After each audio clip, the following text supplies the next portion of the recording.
Hello dear student, welcome. तो next question हम लोग पढ़ रहे हैं इनकम फ्रॉम बिजनेस। तो इनकम फ्रॉम बिजनेस का क्वेश्चन कैसे आता है एग्जाम में, ऐसा टेबल दिया रहेगा डायरेक्ट टैक्सेशन का समय लाना, राइट। तो इसमें कैसे पहचानेगा कि बिजनेस का समय, टेबल से पहचान जाएगा और इधर नेट प्रॉफिट दिया रहेगा। ओके, तो नेट प्रॉफिट से अपना कौन सा क्वेश्चन हो जाएगा इनकम फ्रॉम बिजनेस। फिर टेबल दिया है, फिर कैसे सॉल्व करेंगे। तो आपको क्या करना पड़ेगा, पहले यहाँ तक सीखना पड़ेगा, इसके बाद अदर सोर्स जाएंगे, टोटल इनकम पे डिडक्शन है ना। तो इसमें सब दिया, ओके। तो इनकम फ्रॉम बिजनेस में सबसे पहले क्या लिखने का, ये फॉर्मेट बना देने का आपको एग्जाम में, ओके, अच्छे से। तो पहले ए वाला पार्ट आएगा net profit as per profit and loss account. जो नेट प्रॉफिट दिया ना प्रॉफिट एंड लॉस अकाउंट में, पहले वो शो करेंगे। 5,55,000 इधर डायरेक्ट लिख देंगे, 5,55,999। ये अपना हो गया नेट प्रॉफिट। तो इसको बोला जाएगा नेट प्रॉफिट एज पर P&L अकाउंट। फिर इधर एक हेडिंग है एक्सपेंस डिसअलाउ और इनकम डिसअलाउ। तो अब इसका मतलब समझने का है।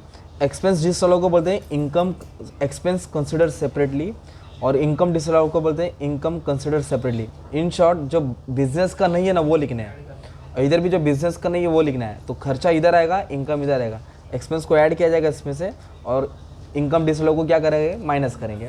और डी वाला पार्ट क्या है, depreciation as per IT act, income tax rule के हिसाब से जो भी डेप्रिसिएशन दिया रहेगा वो भी लेस करेंगे। तो एडजस्टमेंट में ऐसा कोई डेप्रिसिएशन दिया ही नहीं है, तो इसलिए इधर डैश मार दिया। ओके, पहला बात तो ये हो गया। तो भी अपने को पहले एडजस्टमेंट रीड करना पड़ता है। तो ये वाला सब में एडजस्टमेंट है ही नहीं। तो एडजस्टमेंट नहीं है मतलब तो क्या है, रीड करते, राइट। तो इधर क्या बोला है, सैलरी। तो जो सैलरी दिया ना अमाउंट, सैलरी देखो 1,20,000 दिया है, पर सैलरी बिजनेस का होता है, राइट। पर इधर बोला है सैलरी के अंदर 55,500 मेडिकल ट्रीटमेंट हुआ संघमित्र जो SSC है उसके भाई का। मतलब यह अमाउंट कहाँ स्पेंड किया, बिजनेस में नहीं खर्चा किया है, किधर स्पेंड किया उसने, हैंडीकैप के लिए खर्चा किया। तो ये जो अमाउंट हो जाएगा बिजनेस का नहीं हो जाएगा, पर्सनल हो जाएगा ना वो। तो इसके लिए वो एक्सपेंस डिसअलाउ में आएगा।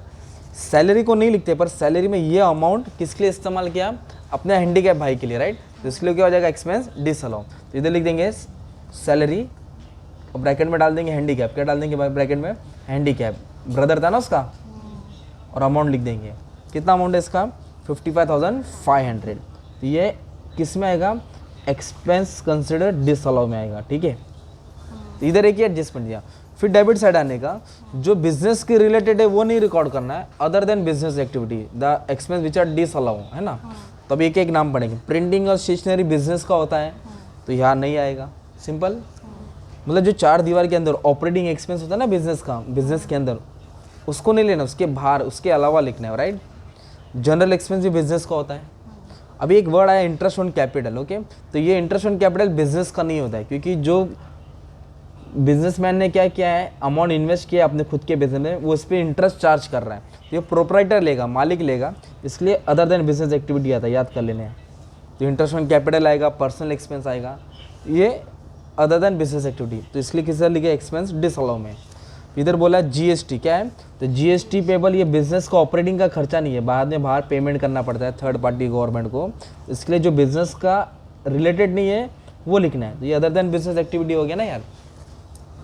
इनकम टैक्स क्या दिया है, इनकम टैक्स, ये भी अदर देन बिजनेस एक्टिविटी, ये भी आ जाएगा, ठीक है। तो इनकम टैक्स कितना दिया है, 49,000। इसके बाद ऑफिस रेंट, ये तो ऑफिस का ही हो गया ना, तो मतलब बिजनेस का हो गया, तो इसको रिकॉर्ड नहीं करेंगे। डेप्रिसिएशन नॉन कैश आइटम है, इसको भी यहाँ रिकॉर्ड करना पड़ेगा, ठीक है। तो क्या आ गया, डेप्रिसिएशन कितना दिया, डेप्रिसिएशन 30,000, ठीक है। और सैलरीज क्यों लिखा, क्योंकि सैलरीज में कुछ अमाउंट अपने भाई की हैंडीकैप के लिए था, इसलिए सैलरीज का 1,20,000 नहीं आया, 55,500 आया। एडवर्टाइजिंग बिजनेस का ये होता है, जिसको रिकॉर्ड नहीं करना है। तो ये तुम्हारा क्या हो गया मालूम है, एक्सपेंस डिसअलाउ। क्या हो गया तुम्हारा, एक्सपेंस डिसअलाउ, मतलब जो अमाउंट बिजनेस के रिलेटेड नहीं था, राइट। ये अमाउंट हम लोग ने लिख दिया, सैलरी, इंटरेस्ट, GST, इनकम, शाबाश। अब इसके बाद नेक्स्ट क्या दिया मालूम है, अभी हम लोग को इनकम साइड में जाने का, इनकम डिसअलाउ। कहाँ जाने का, इनकम डिसअलाउ।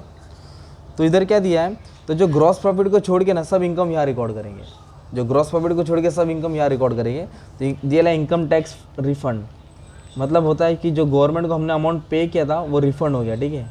तो वो वाला अमाउंट यहाँ आ जाएगा 8,000। डिविडेंड, डिक्टो कॉपी पेस्ट करना है इधर, जो ग्रॉस प्रॉफिट को छोड़ के जो भी इनकम है कॉपी पेस्ट करो और लेस कर देंगे बाद में टोटल। तो एक दिया है डिविडेंड आया उनको, डिविडेंड कहाँ से आया, UTI से आया, unit trust of India, mutual fund बोल सकते हैं उसको। फिर इंटरेस्ट ऑन सेविंग,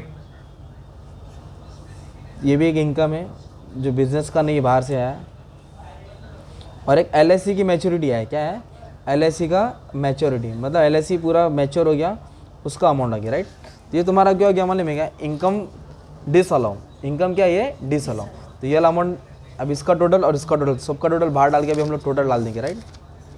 एक मिस्टेक हो गया शायद से, salary, interest on capital, GST, penalty, income tax नहीं बराबर है, नहीं राइट आ जाओ। तो अभी क्या करने का है, ये पूरे अमाउंट को ऐड करके बाहर डाल देंगे, राइट। तो ये पूरा अमाउंट को ऐड करेंगे तो अपने को एक्सपेंस डिसअलाउ मिलेगा 55,500 प्लस 55,000, 23,000, 49,000, 30,000। तो ये क्या 2,12,500, ये क्या होएगा, ये ऐड किया जाएगा, क्या करेंगे ऐड, और ये टोटल बाहर डाल देंगे 8,000, 35,000, 5,000 और 15,000। ये हो गया 63,000। तो इसको ब्रैकेट में डाल दिया मैं। अगर depression as per IT act दिया रहता ना, वो भी माइनस होता, वो भी क्या होता माइनस। तो क्या ये नेट प्रॉफिट है, ये जो क्वेश्चन से मिला ना उसको एज इट इज़ लिख देने का है। और ये कौन सा आया, जो एक्सपेंस डिसअलाउ था, जो बिजनेस का नहीं था ना, सैलरी हैंडीकैप के लिए इस्तेमाल किया, interest on capital, GST, income tax, depreciation लिखा, और ये इनकम डिसअलाउ, ग्रॉस प्रॉफिट को छोड़ के कॉपी पेस्ट कर देने का, राइट। तो अभी कैलसी में क्या करेंगे, ये अमाउंट ऐड होएगा और 63,000 क्या आएगा माइनस। अगर डेप्रिसिएशन इस पर आईटी एक्ट दिया रहता वो भी क्या हो जाता माइनस हो जाता। तो अभी कैलसी में टाइप करेंगे 555,999, ऐड क्या करेंगे 2,12,500 और माइनस क्या करेंगे 63,000, और ये भी रहता अमाउंट डेप्रिसिएशन तो भी माइनस होता। तो जो सॉल्व करके अमाउंट है ना 7,05,499, ये तुम्हारा क्या हो गया मालूम है, ये हो गया इनकम फ्रॉम बिजनेस। क्या हो गया तुम्हारा इनकम फ्रॉम बिजनेस। तो एक नेट प्रॉफिट आएगा, expense disallow, income disallow, depreciation as per IT act, right. अब इसके बाद लिखेंगे अदर सोर्स। क्या लिखेंगे अदर सोर्स, मतलब उसको बाहर से कितना रुपया आया।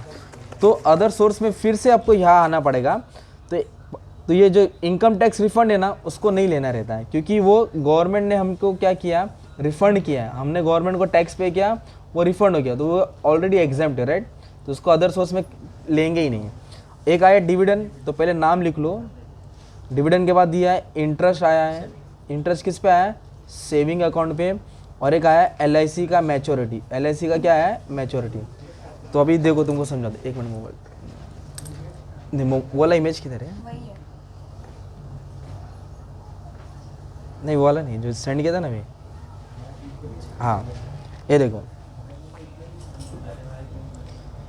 तो ये क्या है, ये टैक्सेबल इनकम होता है, मतलब इंडियन इनकम आया, डिविडेंड आया, एलआईसी, इनकम फ्रॉम एलआईसी, मतलब कैसे है ना, कुछ इनकम टैक्सेबल है तो कुछ इनकम क्या एग्जाम्प्ट है। तो जैसे मैच्योरिटी ऑफ एलआईसी पे टैक्स नहीं लगेगा।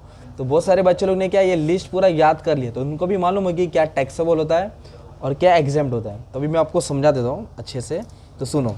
तो डिविडेंड फ्रॉम इंडियन कंपनी और foreign company it is taxable, it is क्या है टैक्सेबल।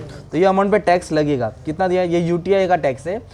मतलब लॉकडाउन के पहले एक रूल क्या था कि एग्जाम था, माफ था, रूल लोगों ने चेंज किया, म्यूचुअल फंड, इंडियन कंपनी, कोई भी कंपनी का डिविडेंड टैक्सेबल होता है, इसके लिए 35,000 टैक्सेबल है।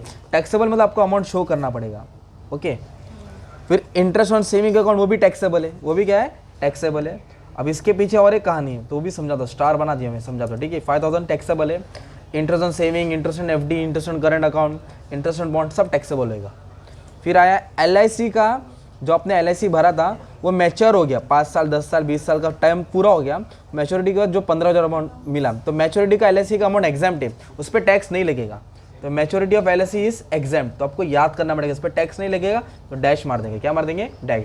और इनकम टैक्स रिफंड लेना ही नहीं है, क्योंकि गवर्नमेंट ने रिटर्न कर दिया ना, वो इनकम डिसअलाउ में आएगा पर अदर सोर्स का पार्ट नहीं है ना। तो फिर अदर सोर्स से कितना कम है उसने 35,000, कितना कम है 35,000। तो ये इनकम कहाँ से आया, इसको बिजनेस से आया, और ये इनकम कहाँ से आया अदर सोर्स।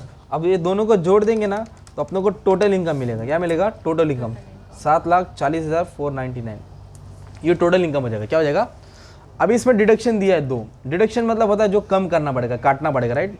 तो डिडक्शन के लिए क्या करना पड़ेगा मालूम है भी अपने को, रीड करना पड़ेगा।